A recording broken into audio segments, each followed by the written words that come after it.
네, 저희가 저번에는 이 책 지금 이 순간을 살아라 1장에서 5장까지 한번 살펴봤는데요. 오늘은 6장부터 10장까지 한번 저희가 같이 이야기를 해보려고 합니다. 네. 먼저 6장의 그 제목이 보면 몸 안에 뿌리 내리기라는 제목을 갖고 있고요. 네. 이 제목에 보면 그 163페이지에 이런 이야기가 나옵니다. 존재의 뿌리를 내리지 못하는 당신은 허약하고 끊임없이 갈망하는 마음으로 존재하며 그로 인해서 두려움이 가장 주도적인 기본 감정이 된다. 당신의 삶에는 정말 중요한 한 가지가 빠져 있다. 그것은 보이지 않고 파괴되지 않는 실제로서의 당신 자신의 존재 근원을 어떻게 보면 뭐 참자, 뭐 하나님을 인식하는 일이다라고 이야기가 나오고 있어요. 근데 저는 이걸 보면서 내가 내 어떤 존재의 근원에 뿌리를 내리지 못했을 때 그렇게 두려워지고 힘들어지고 막 그러는구나 이게 생각이 들었고 일이 잘 안 풀리거나 그러면 내가 내 자리에 머물지 못하고 자꾸 이렇게 튀어나가는 것 같아. 그쵸. 튀어나가. 예전에는 그렇게 생각을 못했어요. 이렇게 내가 튀어나간다고. 그런데 보니까 내가 내 자리를 잘 못 지키고 어려운 일이 생기면 튀어나가요. 튀어나가서 한번 어떻게라도 문제 해결을 해보겠다고. 근데 하다 안 되고 어느 순간 안 되는구나. 그러면은 다시 이렇게 좀 찾아들어서 제자리에 돌아오고. 근데 그런 저의 경험이 느껴지면서 이렇게 존재의 뿌리를 내리지 못할 경우에 나를 그 지배하는 것이 두려움이구나 하는 그런 생각을 하게 됐어요. 두려움 자체는 근데 기본적으로 우리가 태어나면서 가지고 있는 감정이기는 하거든요. 그런가요? 왜냐하면 이제 모든 사람들이 이제 두려움을 느낀다라고 얘기를 하는데 이제 그 두려움의 그 강도의 차이가 있다라고 얘기를 하고 있고요. 두려움의 강도의 차이. 예, 제가 그러네요. 보는 관점은 뭐냐면 네. 이 두려움의 가장 근원은 하나님으로부터의 불기에서부터 시작이 된다라고 생각을 하기 때문에 누구나 가지고 있는 것이고 그런데 이제 그걸 어떻게 다루느냐가 이제 문제가 아닌가라는 생각을 저는 하고 있거든요. 두려울 때 주로 어떻게 하세요? 두려울 때 호흡을 하죠. 호흡을 하세요? 네, 두려움 속에서 저는 호흡을 좋아해요. 그거 아주 좋네요. 네, 그래서 이 책을 보면서 저도 되게 많이 어떤 느낌을 받았냐면 그 하반기장 이거를 보면서 우리가 이제 관상기도, 영성기도, 그다음 렉시오 디비나를 하면서 경험했던 것들을 되게 많이 이야기하는 것 하고 되게 일맥상통하네라는 생각하면서 영성이라는 것 자체 그다음에 이제 우리가 우리의 기본적인 감정, 우리의 존재를 다루는 법이 거의 비슷하네라는 생각을 참 많이 했었어요. 저도 다른 종교의 이렇게 책들을 보면서 거의 이야기하는 것들은 동일하더라고요. 네네 맞아요. 네, 너무 신기하지 않아요? 그게? 그게 사람인 것 같아요. 그렇죠. 네. 근데 이제 뭐 사람들의 성향이라든지 아니면 뭐 사는 지역이라든지 자기의 선호도에 따라서 이렇게 이렇게 종교를 선택하기도 하고 영성을 그렇죠. 추구하는 방식도 자기에게 좀 이게 맞는 방식들이 있잖아요. 네. 그래서 기본적으로 보면 그 어떤 그 사랑이라든지 존재의 근원으로 돌아가는 거에 대해서는 제대로 된 사람들이라면은 그런 이야기를 하고 있구나라는 걸 저도 발견을 했어요. 그러니까요. 예. 근데 저는 말씀 들으면서 두려우시면 어떻게 하고 물어봤더니 호흡을 하자 말씀하셨잖아요. 네네. 근데 순간 들으면서 정말 좋은 생각이다. 왜냐하면 호흡을 한다는 거는 내가 이렇게 튀어나가는 게 아니라 그래도 내 자신을 그냥 있겠다라는 어떤 그쵸. 내 자신을 느끼겠다라는 거잖아요. 네네. 근데 저는 호흡을 해야지 이거보다 일단 나가야 돼. 나도 모르게 네. 생각이 이렇게 튀어나가는 네네네. 제 모습을 좀 보게 됐어요. 두려움이라는 것 자체를 제가 이제 다루는 방법에 호흡을 쓴 이유가 그건 거예요. 어쨌든 이제 살면서 경험한 것 중에서 두려움이나 불안은 실체가 없는 부분인 거예요. 실체가 없다. 거의. 예. 뭐 예를 들자면 뭐 이제 그 많은 사람들이 그런 거를 경험을 한다라고 상담 자리에서 나오는데 뭐 한 분이 이제 최근에 저한테 그 얘기를 하시는 거예요. 본인이 이제 다다음 주면 연봉 협상을 들어가야 된대요. 내담자가. 근데 이번 주에 너무 몸이 안 좋아서 쓰러져서 그게 연봉 협상에 지장이 될까 봐 너무 두렵다는 거예요. 근데 사실 그 자리에서 어떤 일이 벌어질지는 아무도 알 수 없잖아요. 그렇죠. 그런 거죠. 실체가 없는 것. 그리고 어떤 일이 벌어질지 알 수 없는 것. 그런데 이제 우리가 느끼는 감정은 두려움이고 불안이기 때문에 몸에 집중하는 거예요. 몸에 집중하면서 이제 조금 더 여유 공간을 준다라는 거. 내 몸에 집중하면서 여기 이 책의 제목처럼 몸 안에 그렇죠. 뿌리 내리기 이 네. 자리에 있으면서 호흡을 하시면 어떻게 되시나요?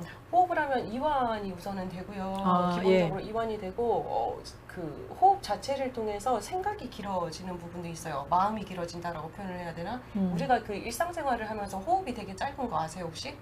우리들이 숨 쉬는 거 별로 의식 안 하고 숨 쉬잖아요. 보통 여기 가슴에서 이렇게 그쵸, 목에서 핵 이러다가 가죠. 이런 말 말잖아요. 네. 근데 여기서 말하는 제가 이제 사용하는 호흡법은 되게 네. 죽을 때까지 들숨 마시기, 네. 그다음에 죽을 때까지 날숨 내뱉기니까 호흡이 진짜 길- 길어져야 되는 길어네요. 거예요. 네. 근데 이거를 처음에는 너무너무 힘든 거예요. 호흡 길이가. 음. 왜냐하면 호흡을 길게 한다라는 것 자체가 시간적 여유와 내 마음을 보고 내 몸에 집중한다라는 생각이기 때문에 쉽지가 않고 하거든요. 근데 그 경험을 하고 나면 아, 어느 부분에서 막혀 있는지가 보이기도 해요. 아, 그래요? 답답한 부분. 저는 가끔 저도 이제 복식 호흡을 집에서 해요. 근데 하면서 그런 생각인 거야. 아, 이걸 한다고 뭐가 변해. 아, 피곤해. 네. 이걸 하면 뭐가 변할까? 네. 아, 이거 급한데 바쁜데 막 계속 이 생각이 있으니까 네네네, 맞아요. 호흡을 하면서도 이게 제대로 이렇게 호흡에 집중이 잘 안 되는 네. 좀 약간 좀 그런 그죠. 스타일이었어요. 네, 대부분 사람들이 그런 것 같기는 해요. 근데 이완을 하면서 첫 번째 단계는 저는 호흡을 늘리기도 하고요. 그래서 그냥 들숨, 날숨 이거에만 집중을 하기도 하거든요. 근데 이게 이제 조금 더 익숙해지고 나면 저 이제 몸 발끝부터 이제 하나씩 훑어 내려가는 거예요. 집중해 주는 거죠, 생각으로. 내 발이 어떠지? 내 아랫배는 어떤가? 내 배는 어떤가? 내 가슴은 어떤가? 이렇게 살펴보면 네. 어디가 이제 막혀 있고 어디가 답답한 거구나라는 게 보여지더라고요. 몸을 이렇게 스캔을 하면은 막힌 게 보여져요. 이렇게 보여줘요? 왜냐면 이제 그 부분에 그 집중해서 호흡을 할 때 숨이 턱턱 막히는 느낌이 있어요. 호흡이 짧아지는 느낌. 그러니까 그냥 계속 이완을 해서 이미 호흡은 길어졌는데도 불구하고 가만히 앉아서 내 몸에 발이 지금 어떠지? 괜찮다. 근데 이제 마음이 불안하면 사실 여기가 대부분 막혀 있거든요. 근데 이 정도 달아가 오면 갑자기 마음이 막 빨라지고 숨이 가빠지고 이러면 아, 내가 지금 마음이 불안한 거구나. 그러고 나면 이제 또 찾아볼 수 있게 되는 동기가 되니까요. 그러면은 이렇게 찾아져요? 찾아는 져요. 찾아는 지고 이제 그거를 찾는 게 문제가 아니라 찾는 것도 문제죠. 찾는 것도 문제지만 다루는 것도 문제이거든요. 이제 그 두려움이나 불안감을 어떻게 다룰 것인가에 대해서 그게 중요한 것 같아요. 제가 볼 때는. 들으면서 드는 생각은 저는 성질이 급해서. 네. 네. 말씀하시는 거 이제 뭐 많이 듣고 이제 하다가 성질이 급해서 이게 뭐 막 하다가 그만두고 그리고 며칠 하다가 그만두고 뭐 막 약간 좀 그러는 것 같아요. 근데 그쵸. 이제 열받을 때 일단 저도 호흡을 좀 하자. 그게 이제 굉장히 효과가 있고 이렇게 생각 없이 막 튀어나가는 것보다는 훨씬 좀 뭐라 그러나 이 자리에 머물 수 있게 하니까 그렇게 해봐야 되겠다라는 생각이 듭니다. 예. 그렇죠. 166페이지에 그 아담과 이브 이야기가 나와요. 네. 그러면서 아담과 이브가 선악과를 따먹고 자기가 제일 먼저 알게 된 게 이제 벌거벗은 것을 알게 된 거예요. 네. 그러니까 내가 벌거벗어 있는 그러니까 딱 드는 느낌이 너무 두렵다. 그래서 그들이 무의식적으로 그 동물적인 본성을 재빨리 부정했다라고 이야기가 나와요. 그러니까 어떻게 보면 자기 안에 있는 어떤 욕구들이 있는데 그거를 부정했다는 거죠. 네. 근데 왜 그렇게 자기 안에 있는 욕구를 부정을 할까라는 생각이 들었고 거기다가 신체의 특정 부분과 기능, 특히 성욕에 대한 수치심, 금기가 생겨났다. 그러니까 결국 보면 그 자기가 벌거벗었다라는 그 두려움을 극복하기 위해서 자신의 욕구를 부정하는 거로 나타나는데 그 결과 그 자신의 욕구를 부정한다고 그래가지고 이 욕구가 내려가냐면 그게 아니라 더 욕구에 끌려가잖아요. 네. 예. 그래서 저는 약간 이제 그런 이야기를 써봤어요. 사람이 두렵잖아요. 두렵죠. 두려움은 저는 이걸 혼자 극복해야 되겠다는 생각이 드는 거예요. 그리고 어느 순간 나 혼자다라는 생각이 드나 봐요. 네. 네? 그 두려우면 갑자기 이 자리에 머물기보다는 이렇게 마음이 이렇게 튀어나가면서 이거를 극복해야 되겠다. 막 이런 생각이 들었었는데 제가 지난주에 네네. 그 5박 6일 영성 네네. 수련을 갔었어요. 네. 근데 그게 이제 침묵 수련이었어요. 네네. 근데 내가 침묵 수련인 거 알고 가긴 했는데 어떡하지?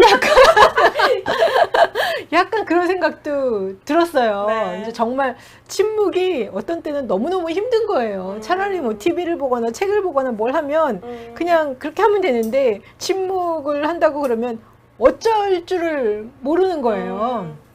근데 뭐 막 걱정을 하기도 했지만 그래도 내가 이번에 한번 이게 그 침묵 수련을 한번 들어가 봐야 되겠다 고 갔어요. 네. 근데 거기에서 이제 그 말씀 묵상을 하는데 그 탕자의 비유가 나왔어요. 그런데 저도 이제 뭐 탕자의 비유 많이 들었죠. 성경 네. 말씀에서도 봤죠. 근데 한 번도 솔직히 말하면 그 탕자의 비유가 저한테 이렇게 별로 들어온 적이 없었어요. 그냥 뭐 그렇구나. 탕자가 탕자짓 하다가 자기 집에 돌아갔구나. 근데 아버지가 맞아줬네. 그냥 예, 맨날 그냥 그 정도로만 네, 봤어요. 네. 그런데 아까 제가 말씀드렸다시피 두려움이나 어려움이 생기면 저는 그걸 혼자 해결해야 된다라는 생각을 항상 하고 있었던 것 같아요. 내가 어려움이 생겼을 때 이걸 누군가와 함께 이렇게 해결할 수 있다 이런 생각도 못하고 내가 다 해결해야 된다. 그러니까 너무 외롭고 힘들다라는 생각이 들었던 것 같아요. 그런데 제가 이 탕자의 비유를 이렇게 말씀을 계속 묵상하다 보니까 그 둘째 아들 탕자가 아버지한테 재산을 달라고 그래가지고 나가잖아요. 네네. 나갔다가 나가서 재산을 다 탕진하고 그리고 뭐 이렇게 돼지 치는 집에 가가지고서 돼지 치면서 쥐엄나무 열매라도 얻어먹으려고 했는데 그것도 안 주고 그러면서 드는 생각이 우리 아버지 집에 있는 품꾼들은 풍성하게 잘 먹는데 내 꼴이 이게 뭐냐 이러면서 아버지에게 가야 되겠다 해서 이렇게 돌아가잖아요. 네. 근데 돌아가는데 아버지가 벌써 기다리고 있고 목 베고 기다리고 있고 먼저 와서 목을 끌어안고 아들에게 좋은 옷을 입히고 신발 신기고 반지를 주고 한상 차려 먹여주고 이러는 네. 거 그걸 딱 보면서 이번에는 그게 이렇게 눈에 보이더라고요. 눈에 보이면서 저는 그 생각을 했던 것 같아요. 두려웠을 때 뭐가 힘들었나 보면은 혼자 해결해야 된다. 이걸 내가 어떻게 해결을 해야 될까? 근데 너무 외롭고 힘든 거죠. 그런데 탕자를 맞이하는 그 아버지 모습을 보면서 아버지가 이런 분이라면 돌아갈 수도 있겠다.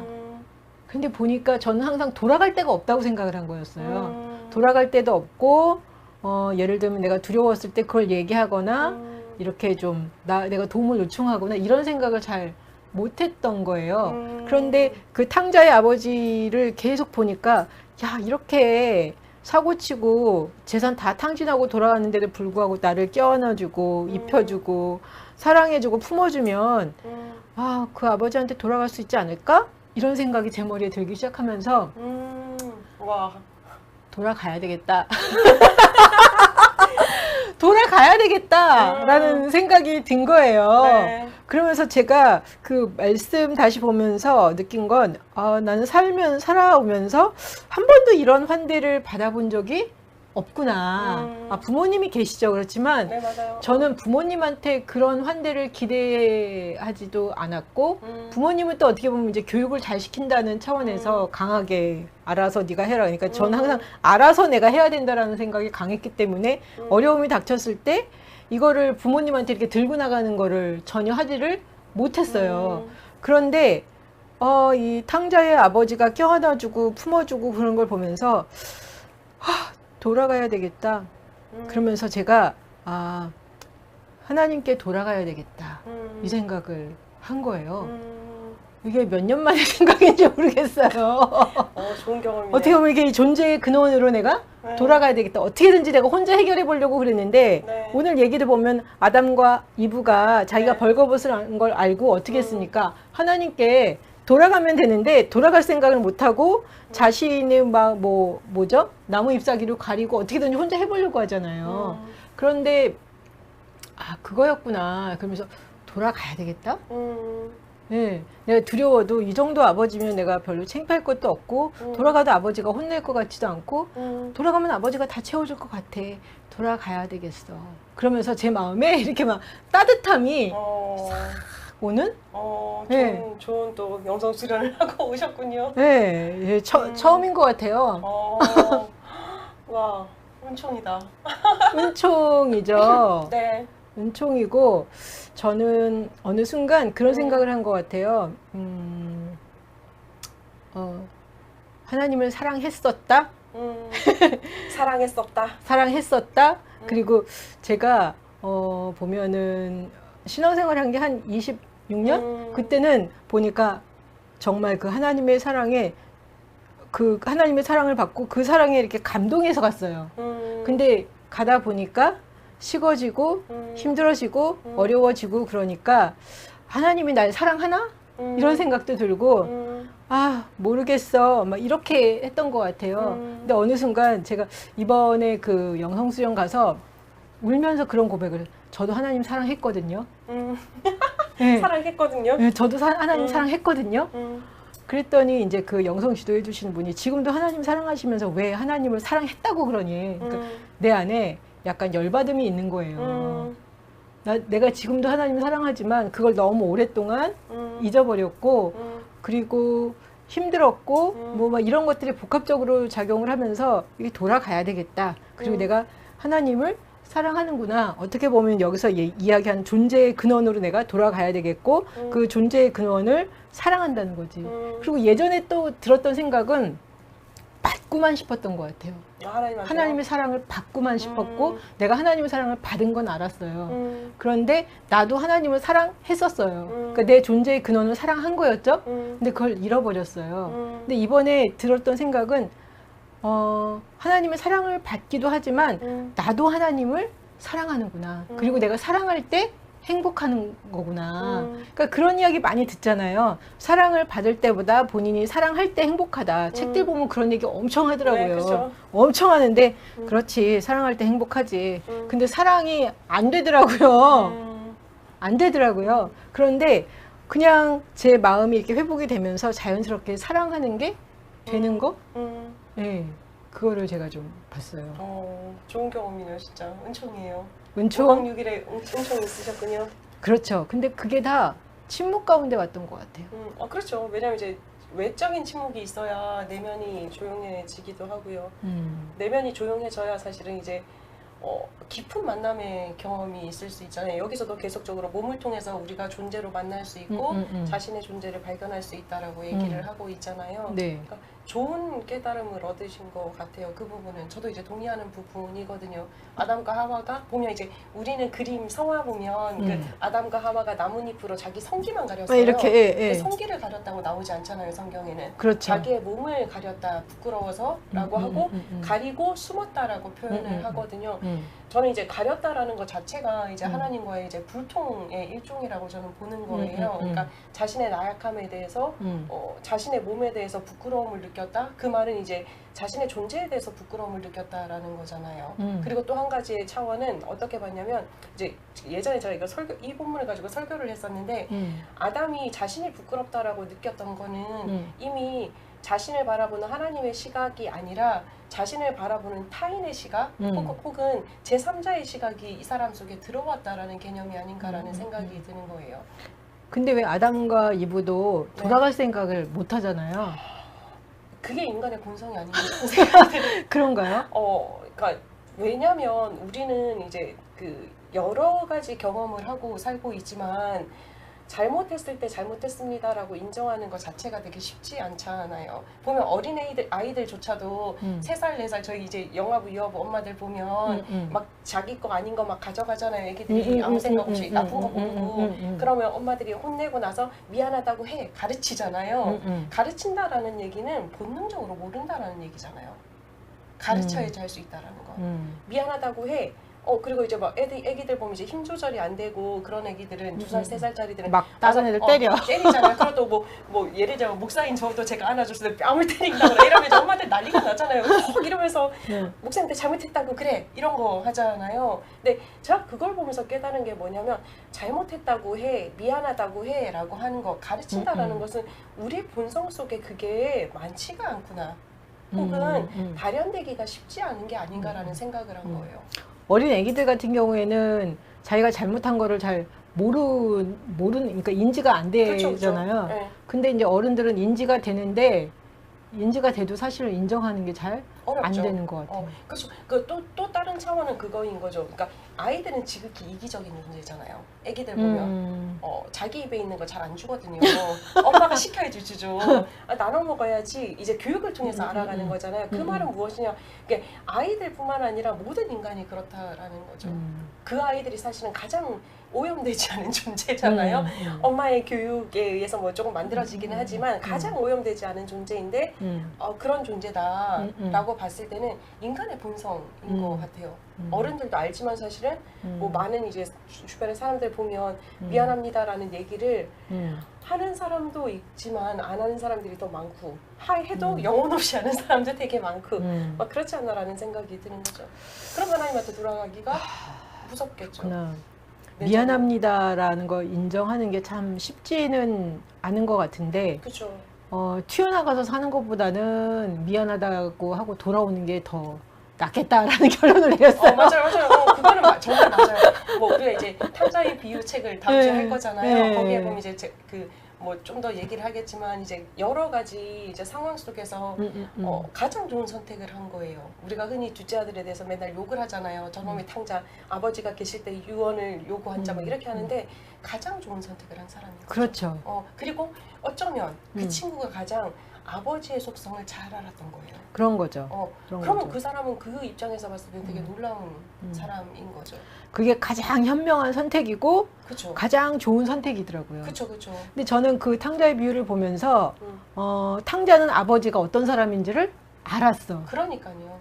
알았어요. 알았어. 그 아버지가 자기를 사랑하고 기다리고 자기가 그렇게 재산 탕진하고 그 집꼴로 돌아가도 너 왜 그러고 돌아왔냐 이렇게 이야기하는 아버지가 아니라 품어주고 사랑하고 반지 껴주고 옷 입혀주고 신발 신겨주고 살찐 송아지 잡아주면서 막 나를 품어주는 그 아버지라는 걸 이 아들이 알았다는 거지. 그러니까 저는 딱 그 탕자의 비유 보면서 무슨 생각이냐면 아버지가 이런 줄 알았으면 나도 돌아왔겠다. 그렇게까지 해줄 줄은 몰랐을 수도 있어요. 왜냐면 이제 탕자가 돌아왔을 때 아버지한테 했던 말이 그 말이잖아요. 아버지 나를 아들이 아니라 품꾼의 하나로 여겨줬으면 좋겠어요. 그러니까 아버지가 그렇게까지 할 줄은 몰랐었던 것 같아요. 그래도 이 탕자가 저는 이제 어떤 관점에서 보냐면 탕자가 아버지에 대한 관점은 적어도 아버지가 내가 잘못했습니다라고 해서 무릎 꿇고 들어갔을 때는 받아줄 거다. 받아줄 거다. 내치지는 않는 분이시다라는 거. 근데 그게 가장 중요한 부분인 거잖아요. 관계에서도 그렇고 나 자신의 만남에서도 그렇잖아요. 나 자신하고의 만남 속에서도 우리는 내가 아니야라고 쳐내는 게 되게 많잖아요. 이건 내 모습 아니야, 내 모습 아니야, 내 모습 아니야. 예쁜 것만 나야. 그러니까요. 내가 마음에 들어하는 거. 다른 사람이 좋아하는 것만 이거 나고 저거 아닌 것 같아. 아니야. 너는 가마 이러죠. 근데 잘 알아야 된다라는 거죠. 그래서 저는 이번에 되게 감사했던 거는 그거였던 것 같아요. 그러니까 탕자의 아버지가 나의 아버지고 그 아버지가 어떤 분이라는 거를 내가 알았다는 거예요. 지금까지 사실은 몰랐어요. 몰랐는데 내가 평생 탕자의 아버지가 내 아버지가 되는 걸 나는 기억하고 살아야 되겠다. 그러면 내가 살 수 있을 것 같아. 내가 돌아갈 수 있을 것 같아. 하는 그 생각을 하게 된 것 같아요. 경이롭네요. 저도 꼭 한번 다시 가야 되는데. 예. 183페이지 한번 또 살펴보겠습니다. 183페이지에 보면은 듣는 기술이라고 이제 나와요. 근데 이제 제가 이걸 보면서 참 인상적이다라는 생각을 했는데 제가 한번 읽어볼게요. 183페이지 중간에 보면 대부분의 사람들은 자기 생각에만 온통 사로잡혀 상대방의 말을 들을 줄을 모릅니다. 상대방이 말하고 있는 것보다는 자신의 생각에 더 많이 신경을 씁니다. 더 나가서 정말 중요한 것, 다시 말하자면 상대방의 말과 마음 밑바닥 흐르는 존재에는 전혀 주의를 기울이지 않습니다. 물론 당신은 당신 자신의 존재를 통하지 않고서는 다른 사람의 존재를 느낄 수 없습니다. 이것이 하나됨의 실현이요 사랑의 시작입니다. 존재의 가장 깊은 차원에서 당신은 모든 삼라만상과 하나입니다. 대부분의 인간관계는 주로 마음의 교류입니다. 존재와 존재의 교류인 진정한 영적 친교가 이루어지지 않고 있습니다. 그런 식으로는 어떠한 관계도 성장할 수 없으며 그래서 수많은 갈등이 빚어지는 것입니다. 마음이 삶을 지배하고 있을 때 갈등과 다툼과 문제가 불가피하게 일어납니다. 하지만 당신이 내면의 몸과 접촉하고 있을 때는 진정한 관계가 꽃필 수 있는 무심의 빈터가 만들어집니다. 이걸 보면서 듣는 기술이라고 이야기를 하는데요. 보통 사람들과 이야기를 할 때도 보면 그래 이렇게 얘기는 하지만 이렇게 건성으로 듣잖아요. 그리고 이제 이미 내 마음에서 결정을 했어. 난 제가 마음에 안 들거든. 그러니까 제가 무슨 말을 해도 별로 잘 안 들어. 이런 것도 있고 그 사람의 말에 별로 귀 기울이지 않는다라는 생각이 들면서 이렇게 대부분의 관계가 어떤 보면 존재 대 존재의 관계가 아니라 네. 마음과 마음의 관계. 그러니까 마음이 꼬이면 더 이상 할 얘기가 없는 거. 그렇죠, 맞아요. 네. 이거 이제 그 상담 기술 중에 경청이라고 얘기를 하잖아요. 근데 여러 가지 경험이 있는 거예요. 내가 저 사람이 싫어서 잘 안 들리는 경우도 있고, 저 사람이 좋아도 내가 가지고 있는 내 마음의 틀이 성격. 너무 많아서 성향의 틀, 성향. 예. 그런 게 너무 많아서 그 사람이 말하는 것과 다르게 들릴 때도 있어요. 내 마음대로 해석하는 거죠. 그렇죠. 내 상황에 따라서. 그러니까 그런 경우가 참 많다라는 생각을 하면서 존재와의 만남을 통한 이제 제대로 듣는 기술이 참 어렵겠다라는 생각은 사실은 참 들더라고요. 상대가 말할 때 집중해서 보고 들어주는 거. 그렇죠. 네. 근데 저는 그런 분을 한 명 알아요. 제가 아는 교수님. 네, 대학원 교수님인데 가끔 한 번씩 그분을 만나러 가면 참 기분 좋은 게 정말 이렇게 집중해 주세요. 네.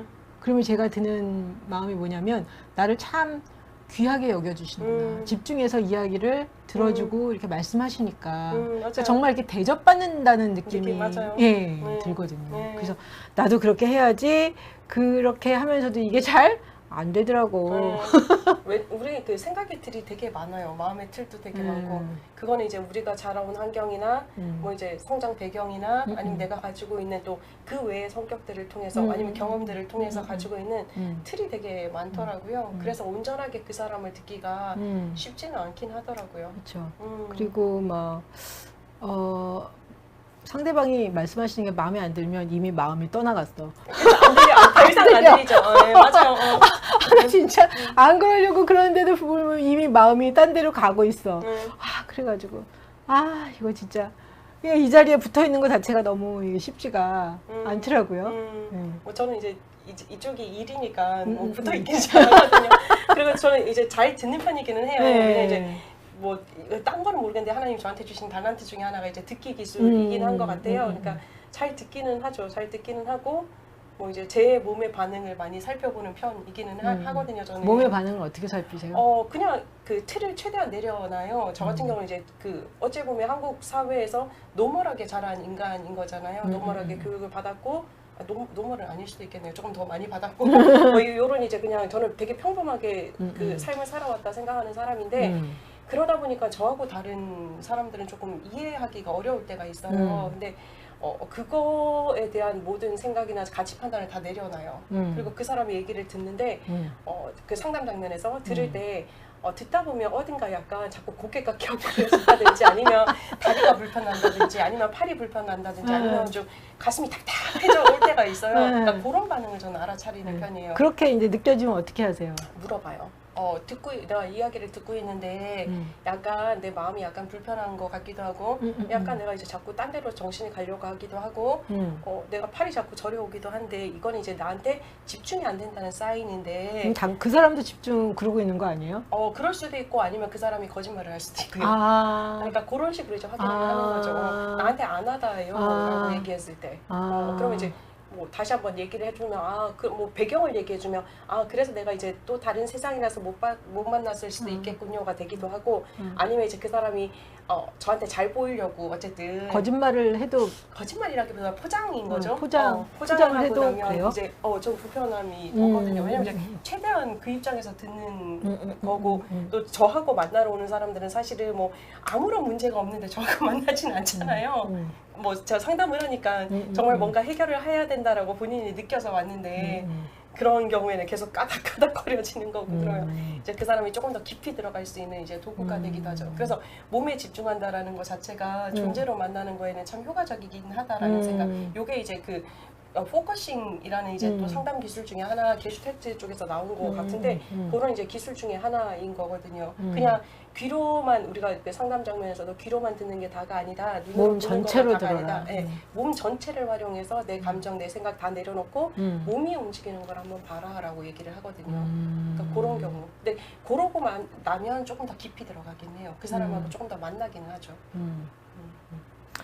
지금 이 순간에 살아라. 지금 이 순간에 집중해라. 그 얘기네요. 그렇죠. 이 순간, 지금 이 순간.